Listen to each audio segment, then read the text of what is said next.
Le Seigneur Jésus-Christ nous donne un enseignement simple. Il nous enseigne ces profondes vérités par de simples exemples, comme cela est merveilleux. Il veut nous amener à jouir de la plénitude de Dieu. Il accomplit quelque chose, et nous avons également à accomplir quelque chose. Dieu nous lave et nous purifie. En nous transportant dans cette plénitude, Dieu nous purifie. Il utilisa d'abord la parole de Dieu. Si nous voulons connaître la plénitude de Dieu, nous devons être imprégnés de la parole de Dieu.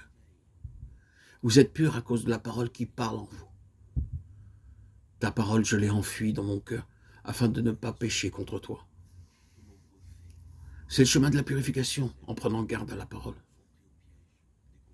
Heureux l'homme qui ne marche pas selon le conseil des méchants, qui ne s'arrête pas sur la voie des pécheurs, et qui ne s'assit pas en compagnie des moqueurs, mais qui trouve son plaisir dans la loi de l'Éternel, et qui la médite jour et nuit. Psaume 1, 1, 2. Ainsi, le premier moyen que Dieu utilise est sa parole. Bien des fois, les gens ne répondent pas. Dieu a d'autres moyens, par exemple la correction. J'ai dit que le vigneron a dans sa main un sécateur. Lorsque la vigne commence à avoir du fruit, il coupe toutes les branches et les feuilles qui cachent le fruit. Très souvent, c'est ce qui arrive dans nos vies lorsque Dieu utilise les ciseaux. Il y a des larmes dans nos vies. Mais loué soit Dieu pour ces larmes. Avant d'avoir été humilié, je m'égarais, maintenant j'observe ta parole. Il m'est bon d'être humilié afin que j'apprenne tes statuts. Psaume 119, 69, 71. Ce n'est pas seulement le témoignage de David, c'est le témoignage de chaque enfant de Dieu qui connaît la main correctrice de Dieu. Nos pères nous châtiaient pour peu de jours, comme ils le trouvaient bon. Mais Dieu nous châtie pour notre bien, afin que nous participions à sa sainteté. Hébreux 12, 10. De même que les parents terrestres corrigent leurs enfants, de la même manière, notre Père céleste nous corrige, afin que nous devenions participants de sa sainteté. Ce dont nous devons nous souvenir, c'est que lorsque Dieu nous corrige, les ciseaux sont dans la main d'un Père aimant, et il les utilisera avec beaucoup de soin. Il sait où cela est nécessaire et l'applique là où il le faut. Ainsi, réjouissons-nous de cela. La verge de la correction est dans la main de notre Père aimant.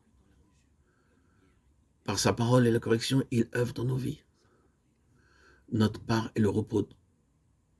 Dans Jean 15, un des principes spirituels répétés par près de 10 fois, demeurer, est le secret de l'expérience de l'habitude de Dieu. Demeurer. Ce mot au singulier a deux sens. D'abord, nous devons dépendre entièrement de Christ. Tout ce qui est nécessaire au sarment vient de la vigne. Tout ce qui est dans la terre va à la vigne. Tout ce dont les sarments ont besoin est dans la vigne.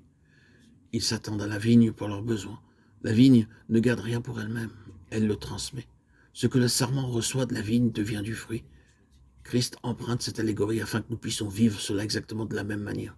C'est une vie de complète dépendance vis-à-vis de Dieu pour chaque chose. La plénitude de Dieu, la tête, habitée totalement en Christ, et à cause de cela, il veut que nous regardions à lui par la foi.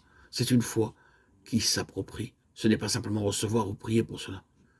Par la foi, nous continuons de recevoir ce dont nous avons besoin.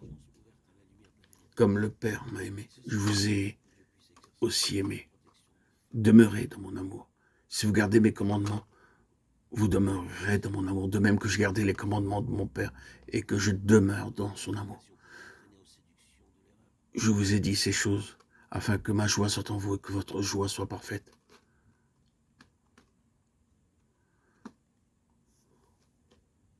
Je suis le vrai cep et mon Père est le vigneron.